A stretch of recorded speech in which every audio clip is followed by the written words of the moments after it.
শ্রী শ্রী মা বলছেন, তুমি যদি পাপী হও তবে আমি কিসের মা? একদিন এক নারী গভীর পাপবোধ ও দুঃখ নিয়ে শ্রীমা সারদা দেবীর কাছে এসে কাঁদতে কাঁদতে বলল, মা, আমি বড় পাপী, আমার আর উদ্ধার নেই।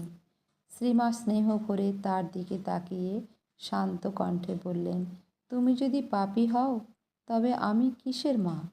এই একটি বাক্যেই যেন সেই নারীর সমস্ত ভয়, অপরাধবোধ ও হতাশা দূর হয়ে গেল।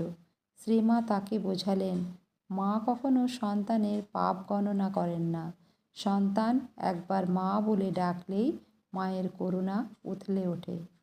ভগবানও তেমনি, একটুখানি আন্তরিক ডাক পেলেই তিনি সমস্ত ত্রুটি ক্ষমা করেন।